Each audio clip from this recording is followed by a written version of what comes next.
Love labour's lost, जिसे लिखा था शेक्सपियर ने, विलियम शेक्सपियर ने, जो कि 1594 में लिखा गया था और 1595 और 4 के बीच में ही इसको लगभग परफॉर्म भी किया गया था। प्रिंट हुआ था 1598 में। इसका जो सोर्स है वो कोई ऑब्वियस सोर्स हमें नहीं मिलता। माना जाता है कि शेक्सपियर की ये उन्होंने खुद ही लिखा था, इसका कोई भी सोर्स नहीं लिया था। लेकिन हाँ, फिर भी एक इटालियन वर्क है, कॉमेडिया डेल आर्टे, अगर मान सकते हैं कि मिलती जुलती स्टोरी है, लेकिन फिर भी शेक्सपियर ने इसको खुद ही लिखा था। इस प्ले की जो सेटिंग है वो नवारे है, जिसको हम नवार भी बोल सकते हैं, और ये कॉमेडी प्ले है। इसमें जो कैरेक्टर्स हैं, अब हम कैरेक्टर्स की बात करते हैं, जिसमें कि किंग ऑफ नवारे है फर्डिनेंड, उसके 3 कंपेनियंस हैं, वो हैं बायरन, डोमेन और लॉन्गविले। इसी तरह से फ्रेंच की प्रिंस है, उसकी भी 3 कंपेनियंस हैं, जिनके नाम हैं रोज़लिन, कैथरीन और मारिया। एक कैरेक्टर आता है डॉन अर्माडो, जो कि एक फंटास्टिकल स्पेनियार्ड है। हेलोफर्नश है, जो कि एक स्कूल मास्टर है। डल है, जो कि एक कांस्टेबल है, सिपाही है। कस्टर्ड नाम का एक कैरेक्टर है, वो एक क्लाउन है। एक कैरेक्टर आती है जैकेनेटा, अ कंट्री वेंच, यानी कि एक कंट्री गर्ल है। फिर एक कैरेक्टर आता है Boyd, attending on the princess है, यानी कि जो राजकुमारी हैं उनका गार्ड है। सर नेथेनियल है, जो कि एक प्रिएस्ट है, पादरी है, पुजारी जिसको हम बोल सकते हैं। मोट एक पेज है। अब हम लव स्लेवर लॉस्ट की स्टोरी को शॉर्ट में देखते हैं।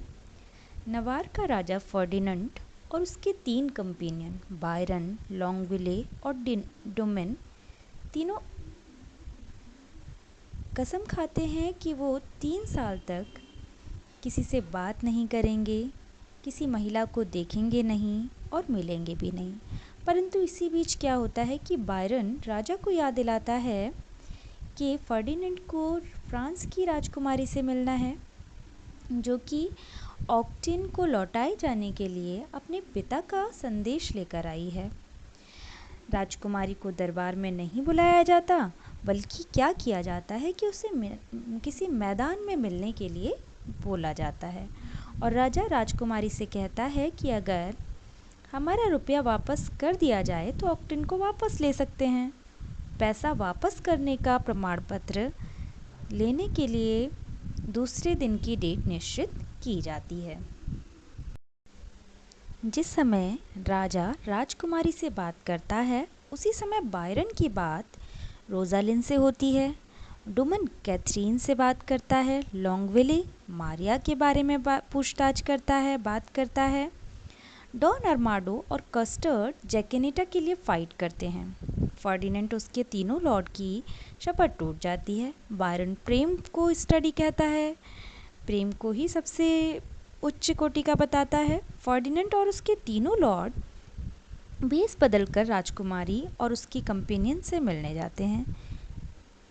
इसी बीच राजकुमारी को उसके पिता की डेथ की खबर मिलती है, तो वो वहाँ से जाने की तैयारी करती है और किंग फर्डिनेंड से 1 साल का इंतज़ार करने के लिए कहती है। तो इस तरह से लास्ट में क्या होता है कि तीनों चारों जो भी हैं वो आपस में नहीं मिल पाते। इसीलिए इसका जो चैप्टर का टाइटल है वो भी है लव स्लेवर्स लॉस्ट, यानी कि लव के लिए जो भी लेबर कर रहे हैं वो सारा का सारा लॉस्ट हो जाता है। और एंड में एक सॉन्ग होता है इसमें, जिस पर स्टोरी ख़त्म होती है। वो सॉन्ग होता है कुकू और आउल का song.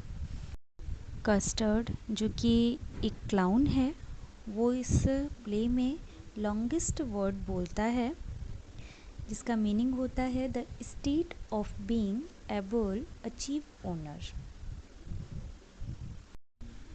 First time love's labour's lost quarto में पब्लिश हुआ था 1598 में, और सेकंड टाइम जब पब्लिश हुआ था तो 1623 में पब्लिश हुआ था फर्स्ट फोलियो में। उम्मीद करती हूँ आप सभी को शॉर्ट में लव स्लेवर्स लॉस्ट की स्टोरी समझ में आई होगी। और अगर आपको शेक्सपियर के और भी वर्क्स को शॉर्ट में समझना है तो कमेंट बॉक्स में कमेंट करें। Thank you.